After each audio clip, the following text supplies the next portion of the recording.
Salut et bienvenue dans ce podcast, nouveau podcast entrepreneur spirituel. Merci d'être là, merci de suivre ce podcast. Ce soir, je vais te poser une question.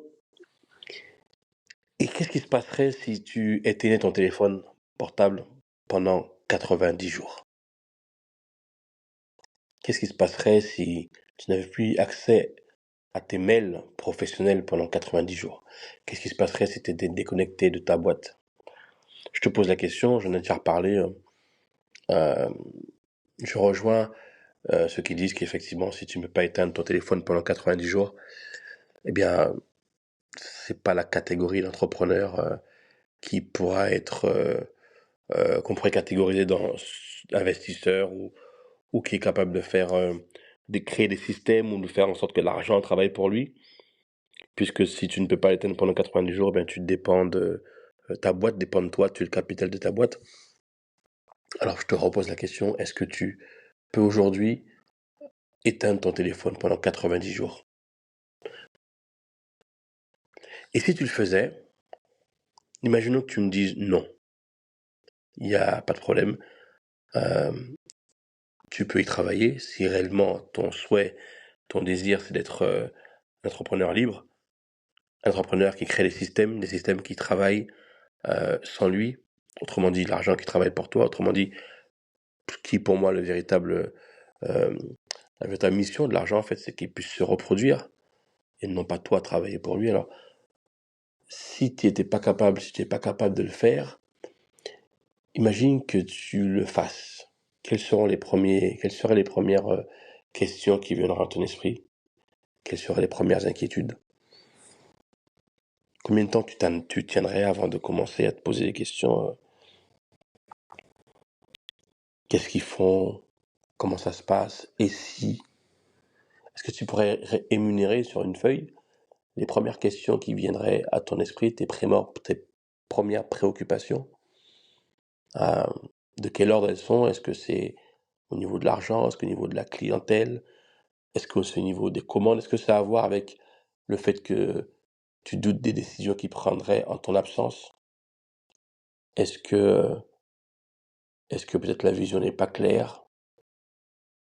Est-ce que les standards, les processus euh, pour mener à bien tel ou tel projet ne sont pas clairs?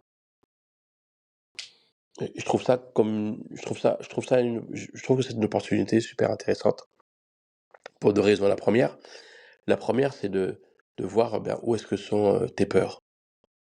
Où sont tes peurs? Et pour moi, je vais prendre encore mon exemple. Pour moi, c'était la confiance.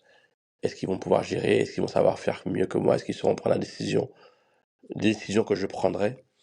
Et j'ai pu travailler ça en, en apprenant à me faire confiance. Parce que, évidemment, la confiance que tu ne fais pas aux autres, c'est une confiance que tu ne te fais pas à toi-même. Donc, du coup, j'ai travaillé la confiance en moi. Je travaille beaucoup le lâcher prise. Donc, il y a eu un travail personnel qui a été fait grâce à cette remise en question. Mais en parallèle, il y a aussi un truc intéressant au niveau du boulot parce que euh, si tu penses qu'il ne saurait pas comment faire, quelle décision prendre, quelle direction prendre, peut-être que la vision n'est pas claire, et aussi du côté professionnel, des, euh, des remaniements, des changements à faire, des mises en place de guidelines ou d'éclaircir la vision de manière à ce que même si tu n'es pas là, en fait, ce soit super clair, quoi. Dans tous les cas de figure, euh, c'est un exercice que je trouve super intéressant de te demander comment ça se passerait, quelles seront, vers où seraient dirigées tes premières craintes, tes premières peurs, identifier ce que tu dois travailler en toi, identifier ce que tu dois travailler dans ta boîte, être super authentique avec toi et mettre cet objectif de pouvoir éteindre ton téléphone 90 jours sans te soucier un seul instant de ce qui pourrait se passer. Et si jamais tu te souciais, eh bien de balayer ça d'un coup de main en choisissant de lâcher prise, de faire confiance. Ton équipe, quand tu es aligné, ce que j'ai remarqué, c'est lorsque tu es aligné avec ce que tu es venu faire, ce que tu es, et bien ton équipe vient à toi automatiquement, ton équipe vient à toi et joint la vision. Alors après, il y a le paramétrage et tout ça, mais voilà, ton équipe est là et ne demande qu'à ce que tu fasses confiance. Alors ils seront différents, ils seront pas toujours d'accord avec toi, mais faire confiance, lâcher prise, réellement croire, avoir la conviction que chaque personne est là où elle doit être, et ça peut pas être autrement que ça. Et bien donc si ils sont là où ils doivent être, alors j'accepte, je lâche prise et je fais confiance, quoi. Alors 90 jours, sans ton téléphone, sans rien savoir de ta boîte, est-ce que tu es capable? Et sinon, qu'est-ce qui manquerait? Niveau professionnel, niveau personnel. Et fais le travail qu'il faut pour y remédier. Objectif, 90 jours sans ton téléphone, sans contact avec ta boîte. À la bientôt.